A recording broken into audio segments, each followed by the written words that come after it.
이스라엘이 열방에서 돌아온다는 예언에 대하여 오늘 같이 생각해 보겠습니다.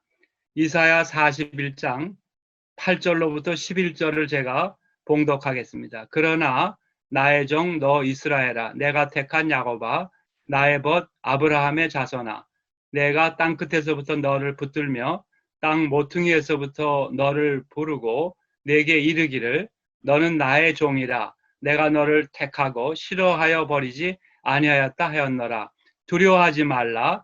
내가 너와 함께함이라. 놀라지 말라. 나는 네 하나님이 됨이라. 내가 너를 굳세게 하리라.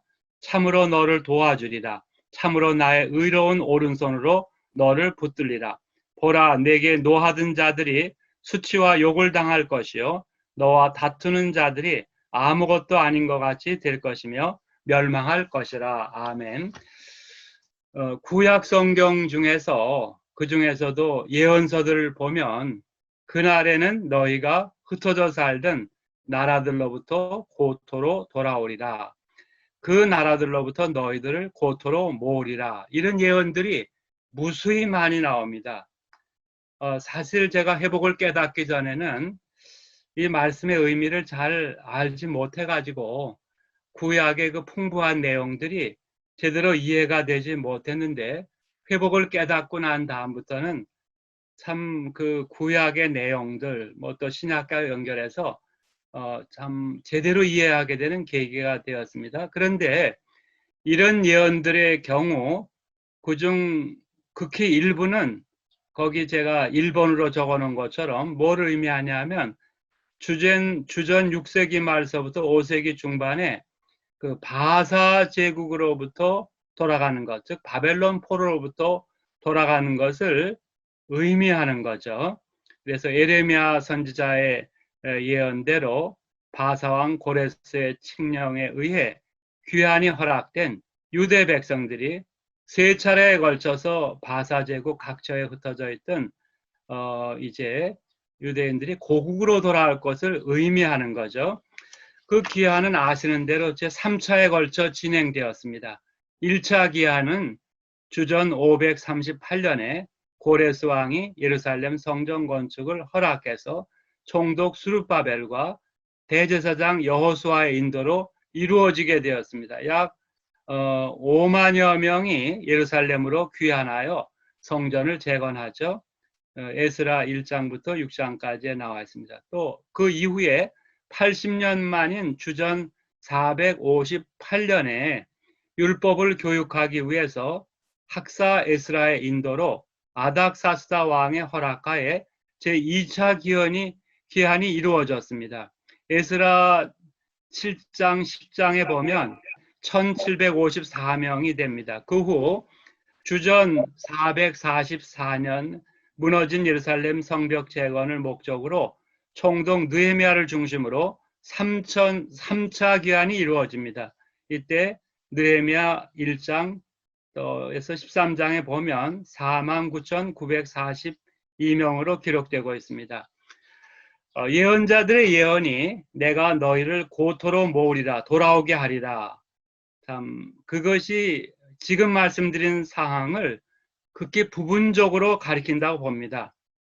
그러나 그 예언들의 남은 많은 부분은 마지막 날에는 내가 그들을 열방으로부터 다시 고토로 모으리라. 내가 열방으로부터 고토로 돌아오게 하리라. 이것은 사실 충분히 이해가 안 되는 거죠. 어떻게 그런 일이 가능하겠는가? 그래서 이것은 영적인 비유로서 때가 되면 불신심령의 마음이 깨어져 메시아에게 승복하게 된다는 뜻이 아닐까 추측하기가 쉽습니다. 사실 저 자신도 2010년 4월에 이스라엘 회복의 신비를 깨닫기 전에는 비슷하게 생각을 했었습니다. 그러나 깨달은 후에 완전히 달라졌습니다. 이 예언은 구속사적으로 마지막 때 실제로 선민 이스라엘 백성들이 흩어져 살던 세계 각국으로부터 돌아와서 옛 조상의 땅에 또 지금 팔레스틴이라고 불리는 땅에 돌아와 안전하게 거하게 되리라는 뜻이로구나 이렇게 깨닫게 되었습니다. 오늘 여기서는 예언서 중에서도 이사야서 중심으로 이러한 사실을 확인해 나가고자 합니다. 데릭 프랜스의 약속의 땅을 주로 참고했습니다. 그래서 그날에 이스라엘이 열방으로 또 돌아온다는 것은 마지막 시대에 이스라엘이 열방으로 돌아오는 것을 의미한다는 거죠.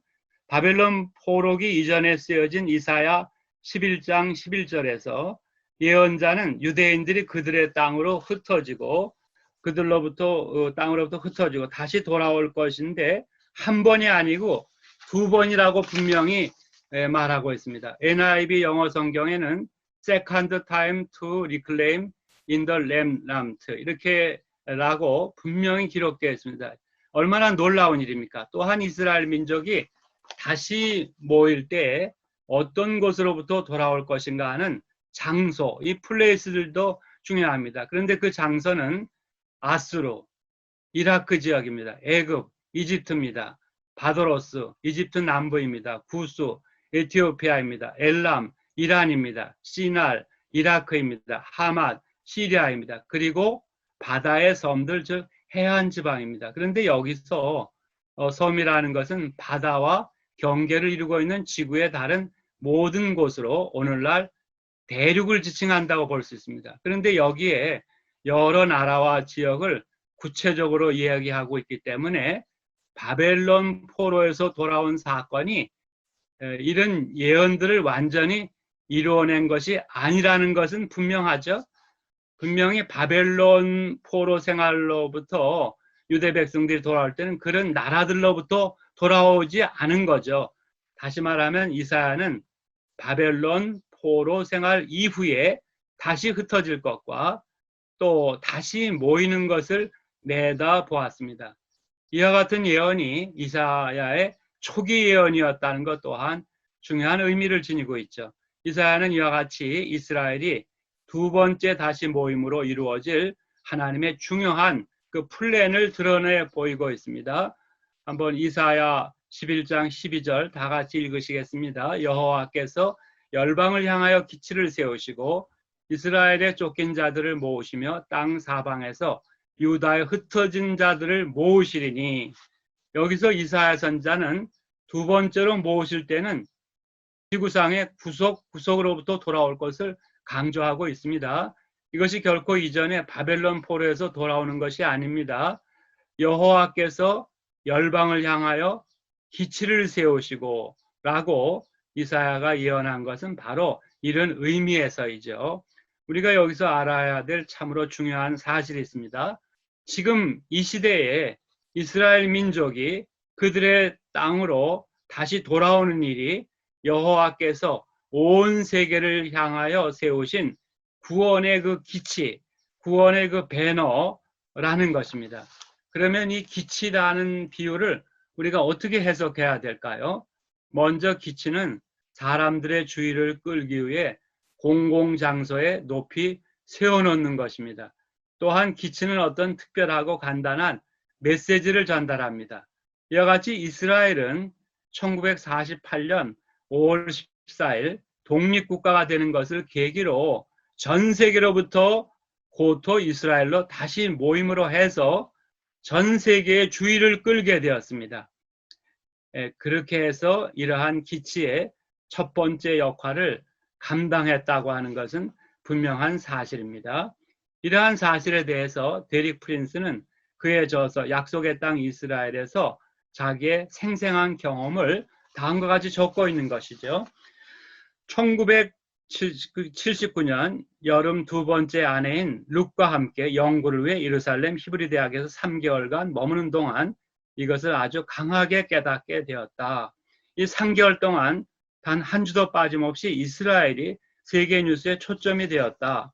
인구 600만에 불과한 이 나라는 너무 작아서 세계 지도에서 나라의 이름도 써놓기도 힘든 나라다.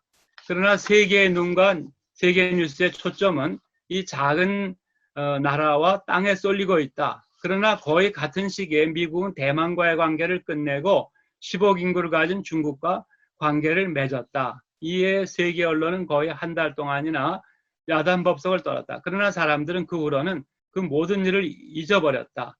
세계 인구의 4분의 1이 넘는 사람들이 관련된 일이었다. 반면 중국 인구의 0.5%도 안 되는 인구를 가진 이스라엘은 계속 지금도 점점 더 세계 관심의 중심으로 남아있죠. 그런데 이러한 일은 결코 우연이 아닙니다.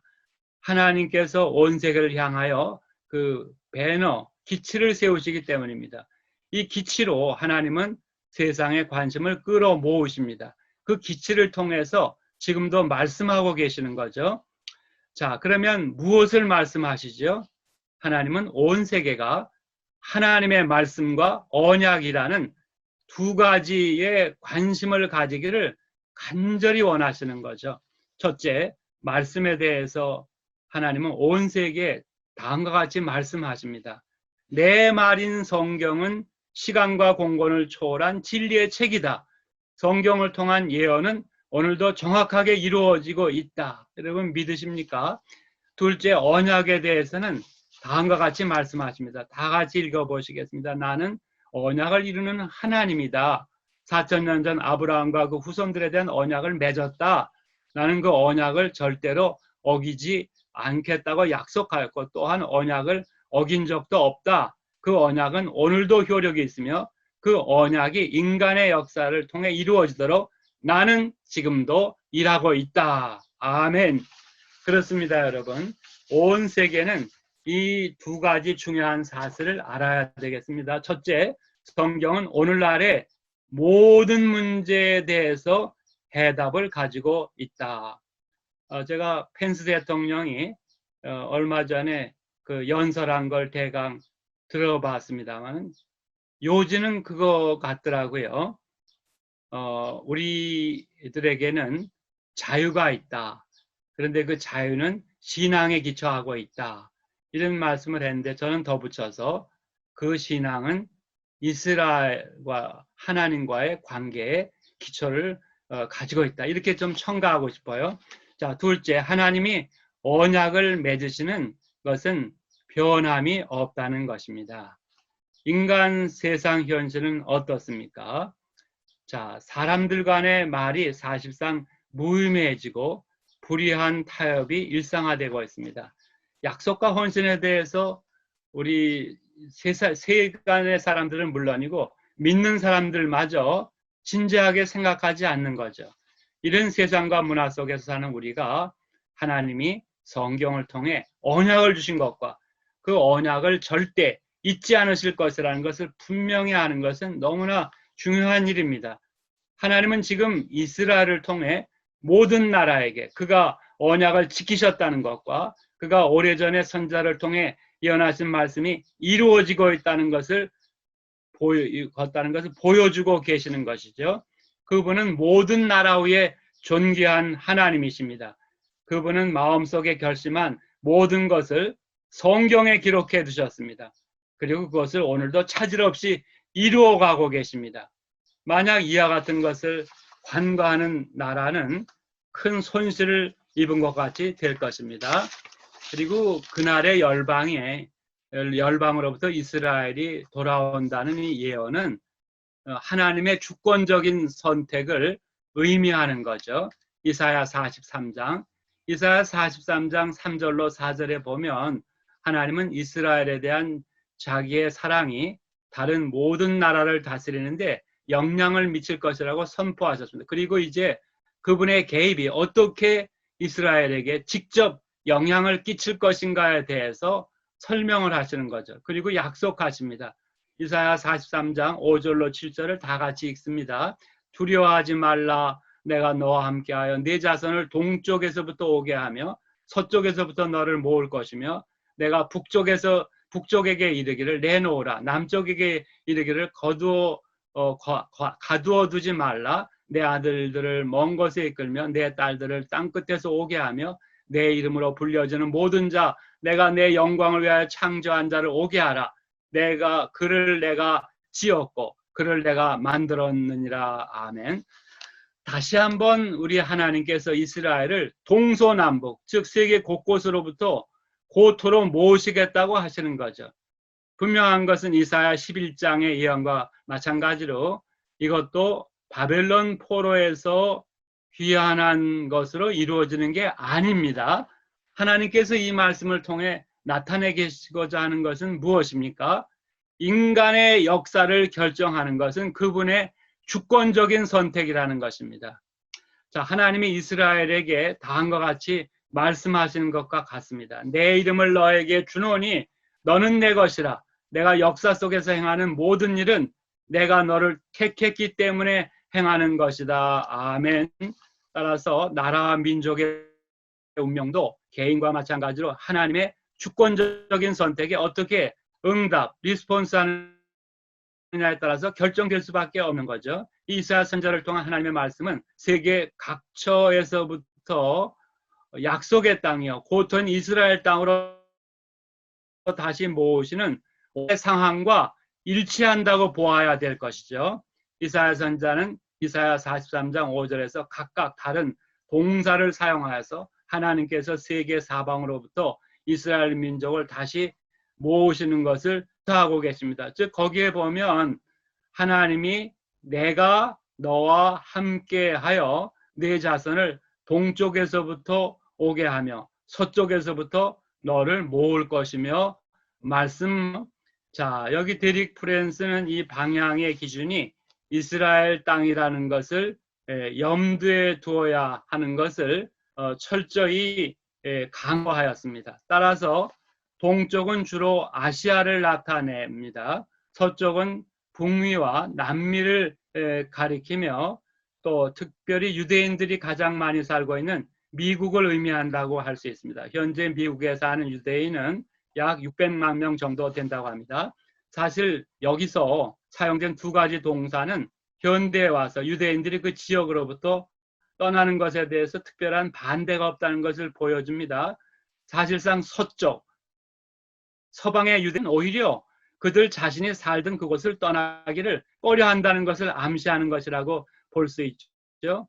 특별히 서쪽은 유대인들이 경제적으로 윤택한 생활을 할 수 있었습니다. 사회적으로 영향력을 발휘할 수 있었던 곳이기 때문으로 보입니다. 하여간 그 모든 상황이 오늘 현대 역사와 매우 정확하게 일치하고 있다고 봅니다. 그런데 6절에서는 하나님이 이스라엘을 모으시는 것을 설명하는 이 동사들의 성격이 다릅니다. 내가 북쪽에게 이르기를 내놓으라, give up, 남쪽의 길을 가두어 두지 말라, do not hold them back. 북쪽에는 독일, 폴란드, 러시아, 불가리아 등이 있죠. 지난날 70년간 소련 연방공화국의 중심이었던 러시아는 이들 나라 중 가장 큰 나라로서 유대인들이 또한 가장 많이 남아 있었습니다. 유대인들이 이스라엘로 돌아가는 것은 그것을 집요하게 막았던 구소련과 그 우성 국가들이 거의 예상하지 못할 정도의 이 갑작스러운 붕괴는 하나님께서 그들의 길을 여신 것으로 밖에는 판단할 길이 없다고 믿는 것이죠. 공산주의 붕괴 이후 거의 100만 명 가까운 유대인들이 구소련 지역으로부터 이스라엘로 돌아오게 되었습니다. 그래서 지금도 이스라엘에서는 히브리어 모르고 영어 몰라도 이 러시아에서 돌아온 유대인들이 살 수 있습니다. 그 정도로 100만 명이 거대한 공동체를 이루고 있기 때문입니다. 지금은 러시아에 17만 명의 유대인이 남아있다고 합니다. 이런 상황에 대해서 내놓으라는 말은 적절한 표현이라고 할 수밖에 없지 않습니까? 또한 남쪽에 대해서는 어떻게 말했습니까? 가두어 두지 말라. 이것을 보면 그 대상이 유대인들을 보내는 것을 싫어하는 것이라고 할 수 있죠. 여기서 남쪽으로 번역된 단어의 히브리어는 직역하면 예멘입니다. 여기서도 동사의 선택이 참 적절합니다. 왜냐하면 예멘은 이스라엘을 강력히 반대하는 광신적인 이슬람 국가 중에 하나이기 때문입니다. 이런 나라가 이스라엘 재탄생 직후 거의 5만 명이나 되는 당시 예멘에 거주하던 거의 모든 유대인들을 풀어줄 것이라고 누가 예측하고 있었겠습니까?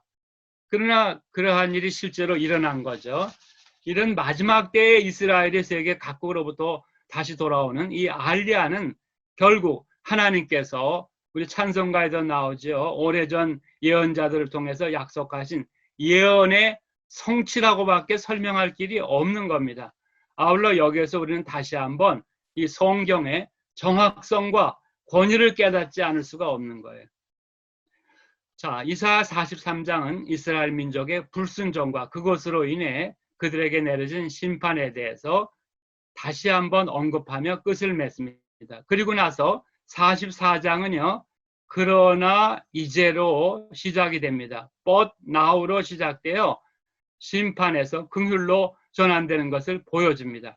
그래서 이제 마지막이 되겠습니다만은 그날에 이스라엘이 열방으로 돌아온다는 것은 심판에서 긍휼로 바뀐다는 이런 의미가 되겠습니다. 이사야 44장에 그 내용이 나오죠. 이사야 44장 1절로 2절을 한번 다 같이 읽겠습니다. 나의 종 야곱, 내가 택한 이스라엘아, 이제 들으라.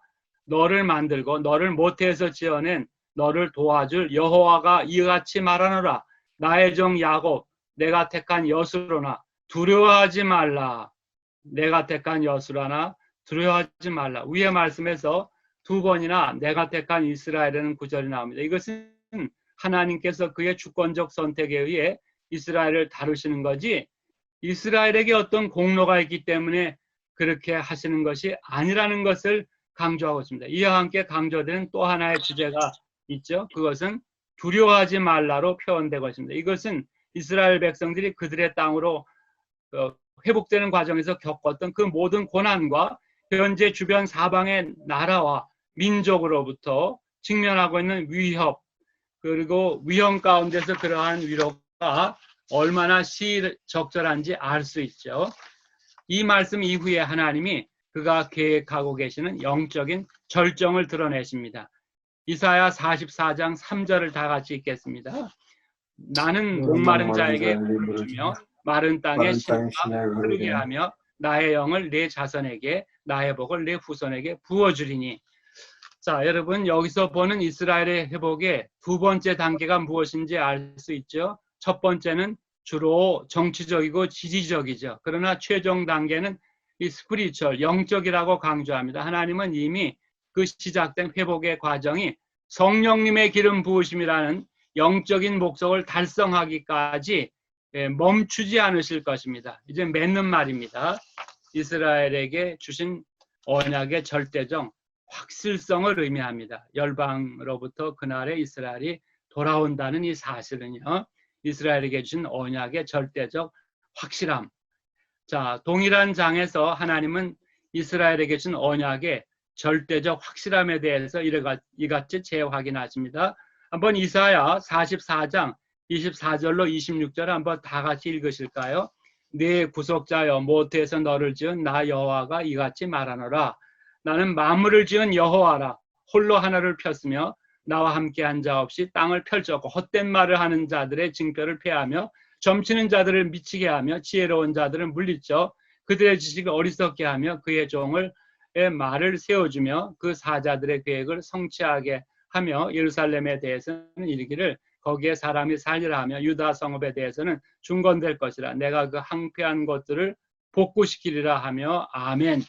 여기서 하나님께서는 자신을 위대한 창조주라고 선포하십니다. 자신이 창조한 모든 것에 대해 절대적이며 주권적인 권한을 가지고 계시다고 말씀하십니다. 하나님을 반대하고 하나님의 종이 아닌 사람이 한 말은 하나도 성취되지 않는다는 것입니다. 그뿐 아니라 땅에 떨어지고 말 것이라는 것입니다. 특별히 거짓 예언자들과 점치는 자들의 말은 더 그러할 것입니다. 하나님께서는 그 말들을 전혀 쓸모없게 만드실 것입니다. 반면에 하나님은 자신의 종과 예언자들을 통해 하신 말씀에 대해서는 그것이 완전히 이루어지는 것을 지켜보신다는 거죠. 2010년 이스라엘 외무부가 발간한 이스라엘 사실 정보의 첫 페이지에는 이스라엘 지파의 중세말 채색 지도 중 일부가 소개되어 있고요. 다음과 같이 그 역사 서문을 적고 있습니다. 한번 우리 다 같이 읽어보실까요? 유대 민족의 발생지는 이스라엘 땅, 에레츠 이스라엘이다. 이 민족의 오랜 역사 중 상당 부분이 이곳에서 일어났으며 그중 2000년의 역사가 성경에 기록되어 있다. 바로 이곳에서 이 민족의 문화적, 종교적, 국가적 정체성이 형성되었고 대다수의 유대인들이 그 땅에서 강제로 쫓겨난 후에도 그들의 실제적인 거주는 많은 세기 동안 유지되었다. 뿔뿔이 흩어져 있던 오랜 세월 동안에도 유대인들은 결코 이 땅과의 유대를 끊거나 잊지 않았다. 1948년에 이스라엘이 건국됨으로써 유대인들은 2000년 전 잃었던 독립을 되찾는다. 옛날을 기억하라. 역대의 연대를 생각하라. 신명기 32장 7절입니다. 여러분, 여기서 무엇을 느끼십니까? 3700여 년 전부터 이스라엘 땅과 민족을 중심으로 해서 전개되는 사건들이 성경 예언의 중심 테마이라는 것이며 오늘날 조금씩 그 베일이 벗겨져 가고 있다는 것입니다. 구체적으로 아브라함과 이삭과 야곱의 하나님께서는 성경을 통해 약속하신 대로 지금 전 세계에 흩어진 유대인들을 다시 모시고 그들의 땅으로 회복시키시는 그 미리 예비하신 계획을 이루어가고 계시다는 점이 아니겠습니까? 지금 미국 땅, 특별히 뉴욕에 유대인들이 많은데 이 엄청난 코로나를 통해서 많은 유대인들이 고국으로 돌아갈 준비를 하고 있다는 이러한 이야기를 들었습니다. 감사드립니다.